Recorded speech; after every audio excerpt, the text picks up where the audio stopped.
So you've been on vacation and you've thought about buying the second home. So here's some tips for you on how to buy the second home or the vacation home.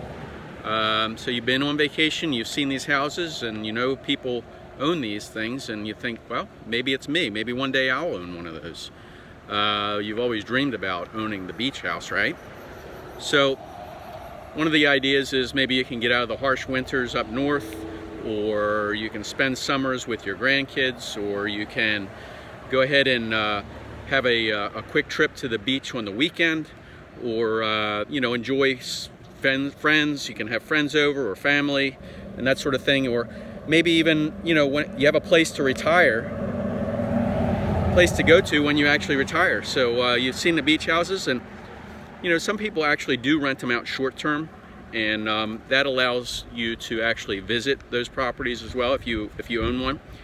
And if you use it, some people actually use it for extra income.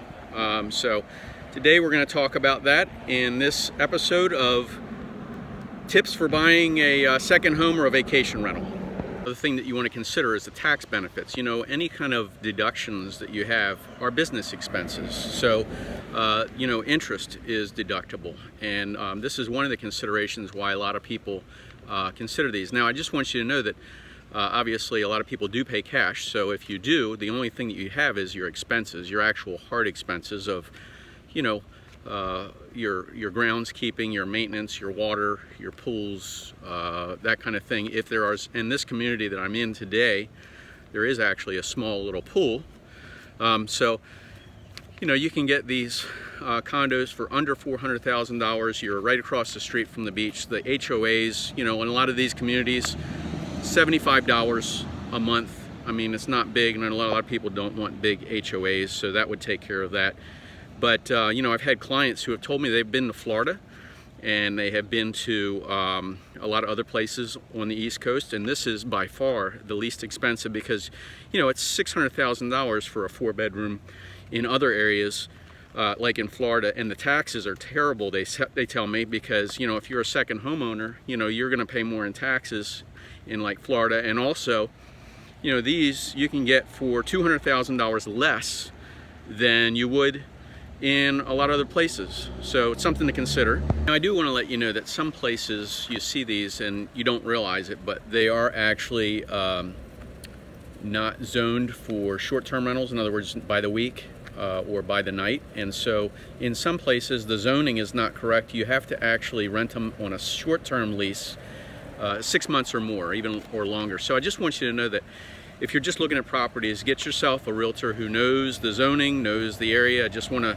before you get too excited about anything, just want to make sure you're making a smart decision. So that would be something to take a look at. Another thing is people don't realize is that you can't do VA financing for a second home. Your VA financing can only be for a primary residence. So realize that when you're actually looking at these, a government loan may not be an option. But if you do a loan, you might be able to get FHA. And it will be a conventional loan, and we can help you with that. This is what we do every day. We're good at it. My team has helped thousands of people, and this is why I do these videos. I just want to make sure that you're avoiding the pitfalls. If you haven't subscribed already, go ahead and do so. But we just want to make sure you're making smart decisions and you get aligned with the right people, so that it's not just an impulse buy. You have all that information.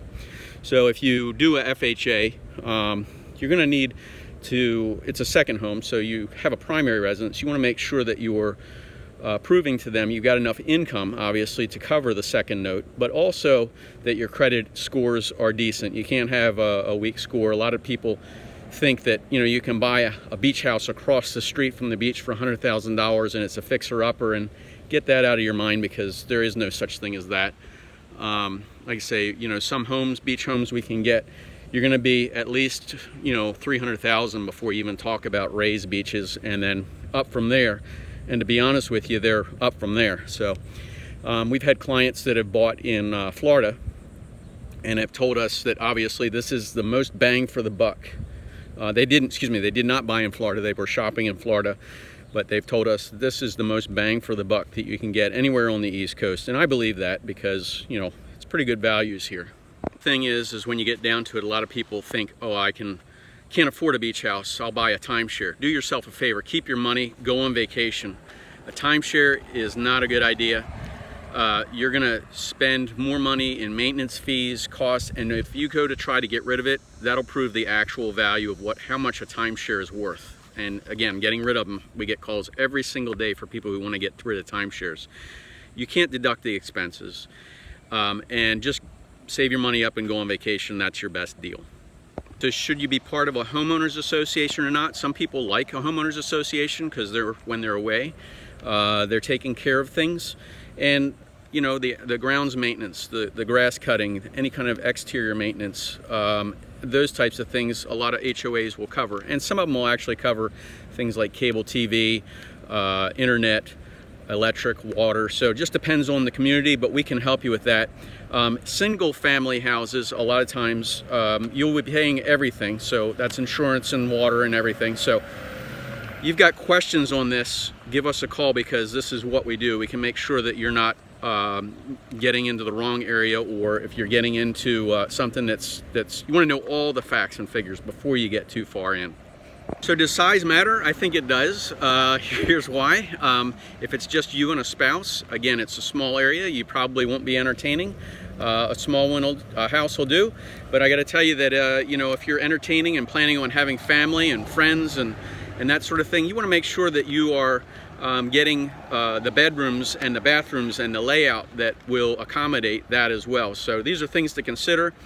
This and a lot more that we want to talk about when we meet. It's Jerry with Jerry Pinkas Real Estate Experts here in sunny Myrtle Beach, South Carolina. I hope my shiny bald head did not distract you or shine too much more than the sun. And if you like this, go ahead and subscribe or share this with somebody you know who can use it. And we'll see you in the next episode. Hope you're having a fantastic day.